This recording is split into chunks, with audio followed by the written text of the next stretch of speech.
ini saya akan melakukan kegiatan wawancara dengan kepala sekolah di tempat saya bekerja. Kegiatan ini merupakan untuk tugas memenuhi tugas demonstrasi kontekstual modul 3.1 pengambilan keputusan berbasis nilai-nilai kebajikan sebagai pemimpin. Kali ini saya akan mewawancarai kepala sekolah saya. Beliau adalah Ibu Sri Hasuti SPDSD. Assalamualaikum Bu. Waalaikumsalam. Bagaimana kabarnya hari ini Bu? Alhamdulillah sehat. Dan saya Bu, hari ini saya akan melakukan kegiatan wawancara. Intinya saya sedang ngasuh karuh ya Bu, berbagi pengalaman dari Bu Sri. Ya, saya belajar tentang cara-cara pengambilan keputusan berbasis nilai-nilai kebajikan sebagai pemimpin. Nanti saya akan mengajukan beberapa pertanyaan sebelumnya saya terima kasih atas kesediaan Bu Sri untuk meluangkan waktu. Ini tugas saya Bu dalam program guru penggerak. Untuk pertanyaan pertama Bu, selama ini langsung saja Pak. Selama ini bagaimana Ibu dapat mengidentifikasi kasus-kasus yang merupakan dilema etika atau rujukan moral Bu? Menurut saya untuk mengidentifikasi kasus-kasus dilema etika atau rujukan moral itu, pertama saya itu berusaha untuk memahami situasi kasus itu sendiri ya. Jadi secara menyeluruh, kemudian memperhatikan konflik yang terjadi antara nilai-nilai atau prinsip-prinsip yang berlawanan. Kemudian etika keputusan yang harus diambil itu istilahnya dapat memiliki dampak yang signifikan terhadap orang-orang yang terlibat dalam kasus-kasus ini.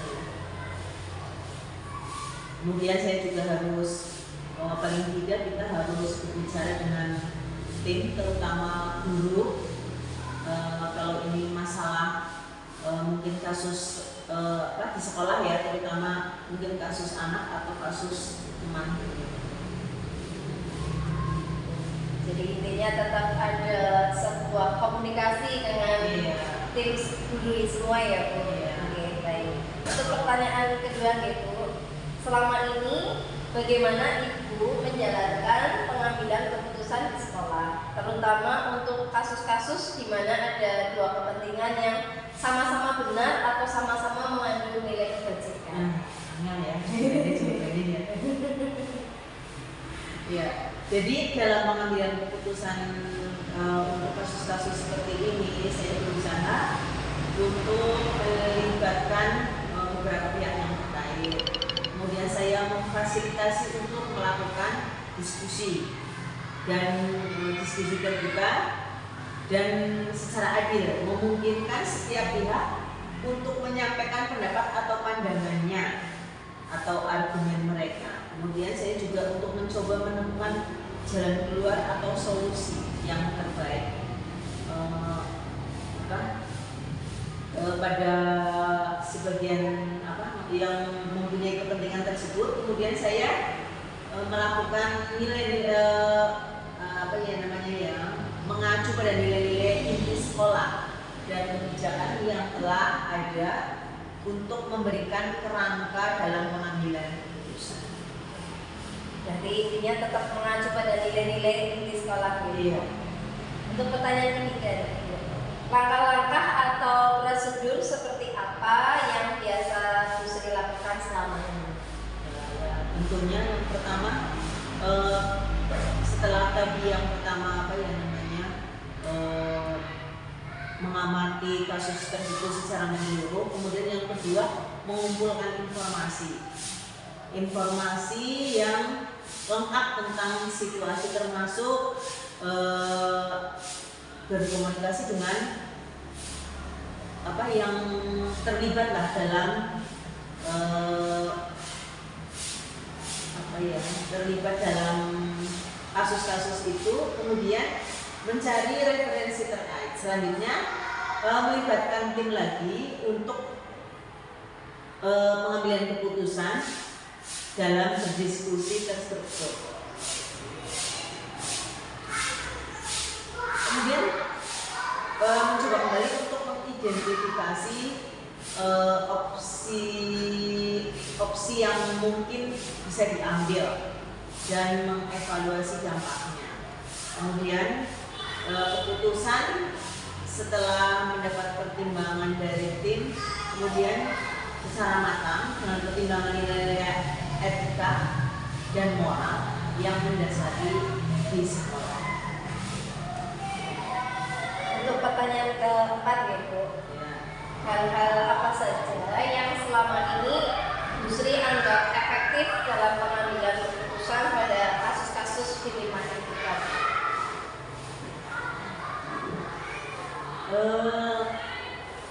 Saya harus menemukan dulu bahwa kasus ini setelah pengamatan, setelah mengajarkan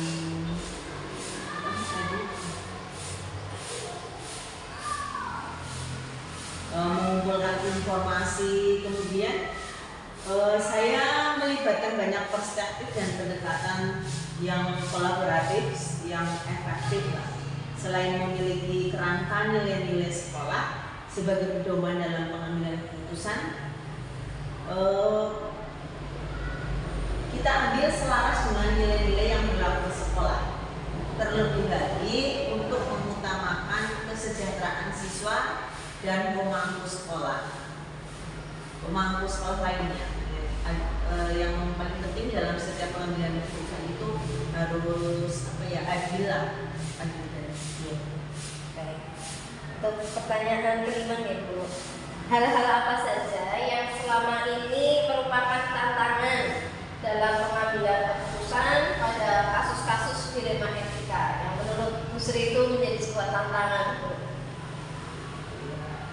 Ini ya, tantangannya jelas sangat menantang sekali. Kadang-kadang kan kita harus istilahnya bagaimana ya, misalnya kasus-kasus yang terjadi secara nyata, artinya dalam hubungan sosial saja ya. Salah satunya itu kepentingannya kan berlawanan. Kadang kita harus meredam di sebelah sini, kita harus istilahnya harus menyelesaikan lah ya secara baik. Kemudian terkadang keputusan yang diambil itu bisa saja tidak memuaskan semua pihak ya. Jadi ini dipastikan untuk transparan lah, antara yang A dengan yang B, dan secara akuntabilitas dalam proses pengambilan keputusan. Namun kita tetap berusaha untuk menjaga integritas dan menjalankan komunikasi yang terbuka pada semua pihak. Bagus sekali ya Bu.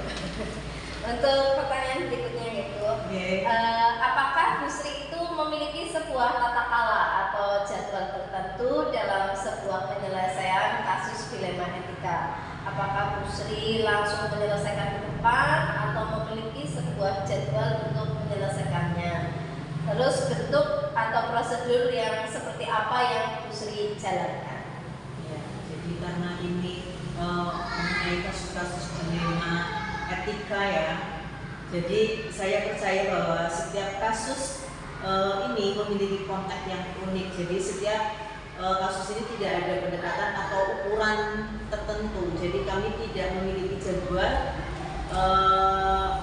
yang kaku dalam menyelesaikan kasus dilema etika ini, karena ini berhubungan dengan istilahnya berhubungan dengan hati dan nurani lah. Jadi kita tetap berusaha menyelesaikan dengan cepat, tetapi tanpa mengorbankan kualitas keputusan tersebut. Jadi berfokus pada pemecahan masalah daripada mengikuti tenggang waktu tertentu atau dengan kata lain kita mengulur-ulur waktu. Jadi harus secepatnya ya. Kalau ada sebuah kasus memang kita harus segera mengambil keputusan yang terbaik. Iya. Baik Bu, untuk pertanyaan berikutnya Bu, adakah seseorang atau faktor-faktor apa yang selama ini mempermudah atau membantu Bu Sri dalam pengambilan keputusan dalam kasus-kasus dilema etika? Ya, yang pertama tentu saja tim ya, tim di sekolah, guru, dan tim yang beragama. Ini faktor yang sangat membantu dalam pengambilan keputusan kasus ini ya. Jadi dengan berbagai latar belakang dan pengalaman, mereka dapat memberikan perspektif yang berbeda dan membantu mengevaluasi opsi-opsi dengan lebih baik. Ya, selain itu memiliki mentor atau konselor ketika yang dapat memberikan panduan dan nasihat yang sangat berharga bagi pengambilan keputusan nanti. Jadi yang jelas ada tim yang solid ya Bu. Ya. Semua berarti kan butuh koordinasi dan kolaborasi.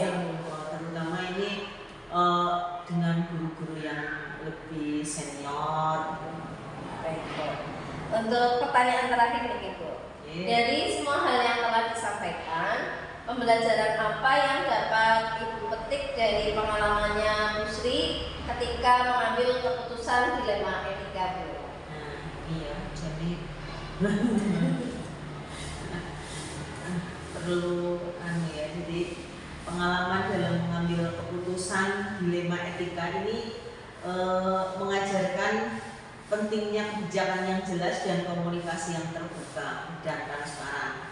Saya juga belajar bahwa keputusan semacam ini memerlukan ketegasan, keberanian dan kemampuan untuk menghadapi keputusan yang diambil. Yang lebih penting adalah selalu berpegang pada nilai-nilai etika yang mendasari di sekolah ini dan tidak mengorbankan integritas dalam menghadapi dilema. Jadi semua ini untuk memperkaya dan menambah pengalaman saya sebagai pemimpin dan membantu menjadi sekolah yang lebih baik.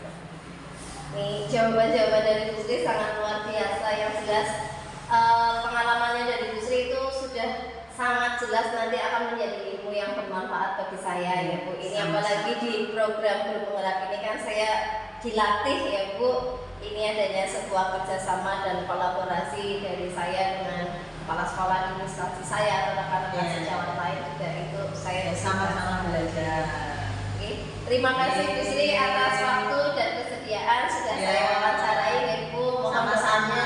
Semoga dalam kegiatan program Guru Penggerak ini saya bisa lancar dalam memenuhi segala tugas. Amin. Matur nuwun Bu Sri. Terima kasih. Oke, saya kembali ke kelas.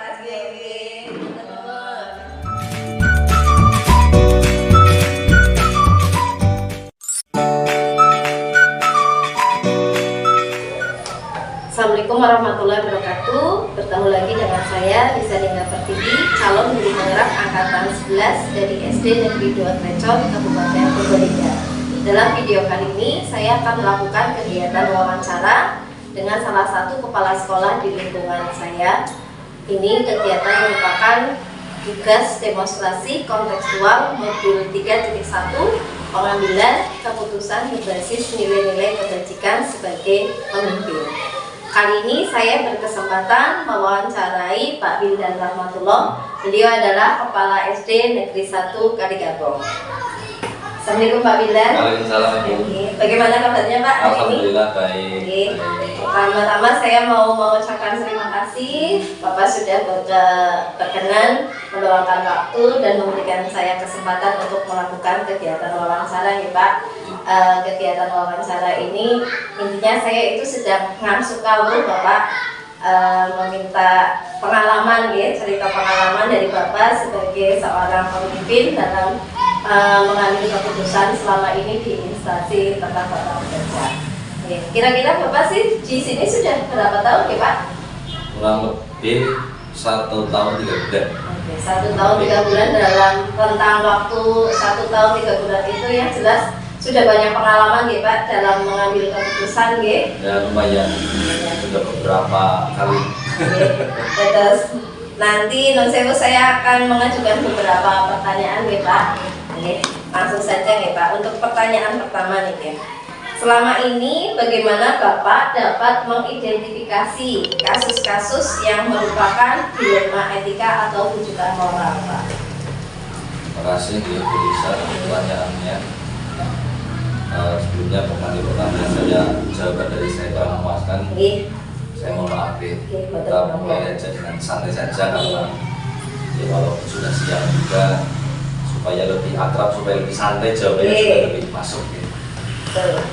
Untuk identifikasi kaitannya dengan dilema etika dan rujukan moral, tentu saja sebelum saya identifikasi saya juga harus tahu dulu yang namanya dilema etika itu bagaimana, rujukan moral itu bagaimana. Kalau setahu saya, untuk dilema etika sendiri itu adalah sebuah hal yang memang untuk dipilih itu sulit dan harus menggunakan sistem analisis yang panjang. Kemudian untuk rujukan moral sendiri itu lebih mudah pengertiannya karena kadang-kadang kalau rujukan moral itu kalau saya membacanya pada baik rujukan setan, rujukan hal yang kurang baik seperti itu. Jadi mudah saja identifikasinya kalau yang memang dua-duanya memang hampir betul dan menyerupai betul itu berarti dilema etika. Tapi kalau rujukan moral lebih ke saran supaya kita tidak melakukan hal yang semestinya seperti itu. Jadi kalau memang hal yang tidak baik kok kita mengajak ke situ berarti itu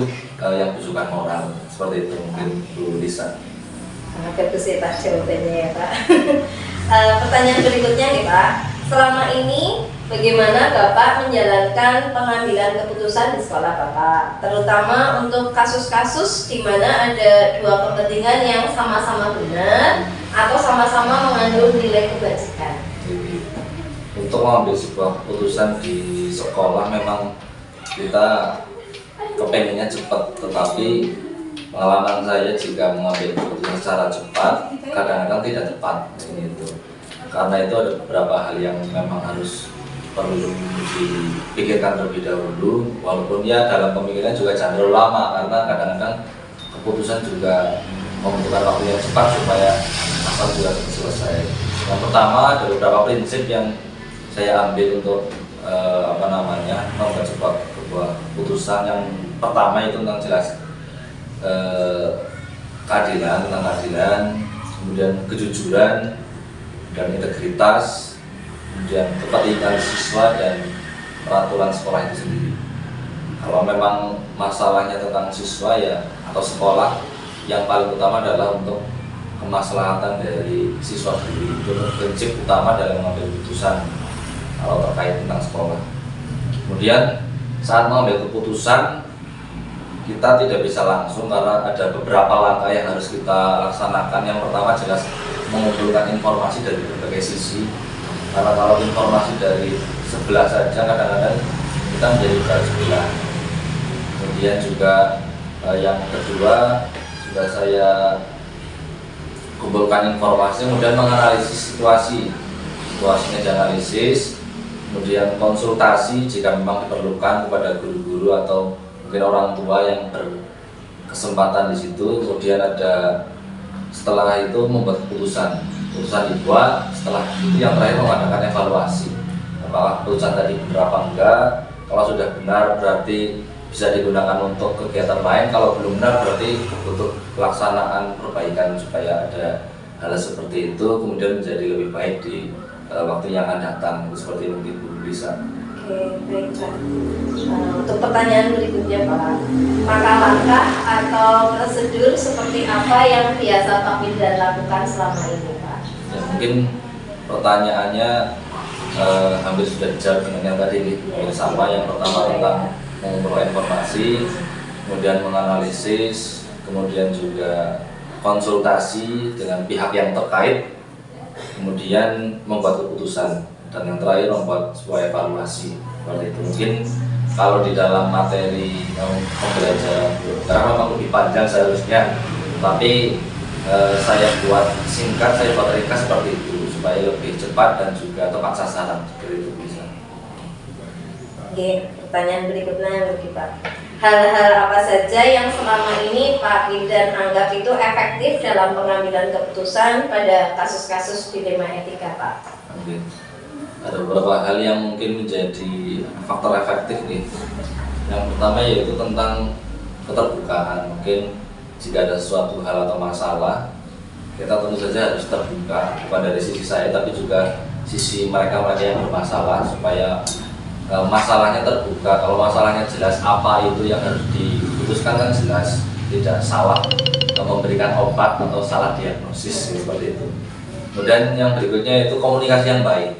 Komunikasi yang baik setelah terbuka, komunikasi baik juga perlu, karena kadang-kadang ada rasa dari orang kepena dan lain sebagainya, kemudian membuat jadi keputusan itu menjadi keliru karena orang kepena dan lain sebagainya, seperti itu. Kemudian yang terakhir mungkin dari prinsip kemanusiaan ada empati, karena seperti di sekolah ini juga mungkin bisa juga sudah tahu masalah ada dilema ITK juga. Nah itu juga salah satunya yang empati. Berbagai caranya sing kita bisa membuat keputusan, tetapi dari pihak A oke, dari pihak B juga oke, atau mungkin dapat gampangnya ya disebut mungkin win-win solution lah, win-win solution. Ya Pak, dari yang sudah tadi ada keterbukaan, transparan lah ya Pak, ya, transparansi, terus ada komunikasi dan juga ada empati, ya Pak, itu yang paling dianggap efektif. Baik, untuk pertanyaan selanjutnya nih Pak, hal-hal apa saja yang selama ini merupakan tantangan dalam pengambilan keputusan pada kasus-kasus dilema etika Pak? Tantangannya mungkin kalau diringkas, kalau dijabarkan mungkin ada banyak sekali ya. Cuma di sini saya ringkas jadi 4. Yang pertama yaitu tentang tekanan sosial. Tekanan sosial maksudnya tekanan dari pihak lain di luar sekolah ini.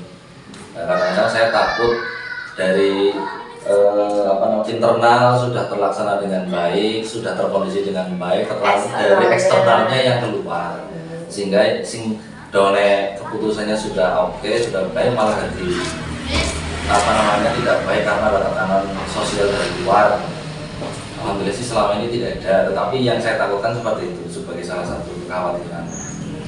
Dan yang berikutnya itu informasi yang terbatas. Nah, ini kadang-kadang karena tidak terbuka ini jadi ada beberapa informasi yang tidak sampai. Ini juga menghambat dalam membuat sebuah keputusan karena masalahnya jadi tidak nyata. Yang kepriwet ini ternyata ada yang nggak sampai. Kadang-kadang karena mungkin diceritakan hanya di luar, komunikasi yang terbatas, sehingga sampai bahasanya izin mulai cerita karena mungkin lebih kerana kekeluargaan, jadinya seperti itu. Kemudian ada konflik nilai juga. Konflik nilai kadang-kadang maksudnya misalnya saya dalam sebuah rapat memberikan kepada guru yang lain supaya melaksanakan kegiatan sesuai dengan peraturan, tetapi ada satu hal lain yang keputusan saya juga berbeda, itu kadang-kadang menjadi konflik nilai. Jadi kon kayak dan ini kayak lah, itu juga membuat konflik nilai kadang-kadang. Kalau orang yang paham sih oh ya beda kondisi kalau dibandingkan nggak apple to apple, tapi kalau orang yang tidak memahami itu kadang-kadang jadi konflik gitu. Terus yang terakhir itu ya konsekuensi yang tidak pasti. Kalau PNS sih sebenarnya konsekuensi sudah pasti gitu, tapi terkadang suatu hal yang mungkin di luar undang-undang sendiri kadang-kadang ada yang muncul di permasalahan di setiap sekolah. Jadi kadang-kadang juga sekolah juga kalau tidak ada semacam mungkin undang-undang sekolah jadi konsekuensinya nggak pasti. Kadang-kadang kalau ada yang melakukan konsekuensinya A, kemudian B, C, akhirnya lah kayak lomba ini buka-buka formalitas cok, nah akhirnya juga menjadi sebuah tantangan seperti itu mungkin bisa. Jadi kalau tadi saya rangkum dari jawabannya Pak Kidan, itu yang menjadi tantangan yang pertama ada tekanan sosial di luar sekolah, terus informasi yang terbatas, konflik nilai dan juga konsekuensi yang tidak pasti. Betul Pak. Baik Pak. Untuk pertanyaan berikutnya nih Pak, apakah Bapak memiliki sebuah tata kala atau jadwal tertentu dalam sebuah penyelesaian kasus dilema etika? Apakah Bapak langsung menyelesaikan di tempat atau memiliki sebuah jadwal untuk menyelesaikannya? Dan juga bentuk atau prosedur yang seperti apa yang Pak Wildan jalankan? Kalau untuk prosedur dan jadwal, kalau yang selama ini saya lakukan memang tidak ada aturan baku. Prosedur dan jadwal dapat bervariasi tergantung kompleksitas kasusnya, jadi tidak ada aturan yang baku untuk prosedur. Kemudian untuk jadwalnya fleksibel, manakala itu masalah harus diputuskan dalam waktu singkat, berarti saat itu juga harus diselesaikan. Tapi kadang ada kasus yang membutuhkan analisis yang panjang, kita tidak mau putusan yang dibuat nanti menjadi kurang baik, sehingga perlu waktu, perlu pemikiran, perlu mungkin konsultasi kanan dan kiri, sehingga membutuhkan waktu dan mendapatkan hasil putusan yang maksimal untuk tulisan. Berarti semua tergantung kekompleksitasan dari sebuah masalah ya Pak. Kalau terlalu kompleks berarti kita harus ada waktu yang lebih panjang ya. Tapi kalau masalahnya mungkin lumayan agak simpel, jadi langsung dikerjakan gitu ya Pak, langsung diatasi. Oke baik Pak. Untuk pertanyaan berikutnya nih Pak, adakah seseorang atau faktor-faktor apa yang selama ini mempermudah atau membantu Pak Wildan dalam pengambilan keputusan dalam kasus-kasus dilema etika? Untuk hal yang mungkin membantu saya dalam mengambil keputusan, yang pertama karena saya juga mengalami bahwa saya kepala sekolah juga masih baru, saya juga banyak meminta bantuan kepada kolega, beliau-beliau kepala sekolah yang lebih senior, yang mungkin lebih banyak mengalami asam garam per KS-an. Saya biasa tanya ke mereka kalau memang ada masalah yang dari saya sendiri sulit untuk memecahkan karena kompleksitasnya. Yang pertama di kolega. Kemudian yang berikutnya yaitu tentang aturan dan undang-undang yang berlaku. Nah, kadang-kadang ada sebuah kasus yang memang sesuai dengan ada di undang-undang dan peraturan pemerintah. Nah, itu juga sebagai rujukan saya untuk membuat sebuah keputusan selain dari kolega, yaitu dari aturan-aturan. Jadi aturan mungkin dari aturan pemerintah atau mungkin aturan dari sekolah itu sendiri, yaitu saya juga merujuk ke situ. Dan yang terakhir mungkin ya dari apa ya, wawasan lain seperti membaca buku dan lain sebagainya, membaca referensi mungkin, karena kadang-kadang kalau kata Ustadz Nuruddin yang kemarin saya lihat itu, kalau kita mau bicara kita harus baca buku dulu, baca referensi dulu, baru kita bisa bicara. Itu salah satu bantuan saya dalam melaksanakan pemutusan sebuah masalah tersebut. Berarti tadi ada kolega, terus melihat ada undang-undangnya, aturannya, peraturan pemerintahnya, dan yang terakhir itu jelas literasi ya Pak. Kita harus memperkaya literasi katanya.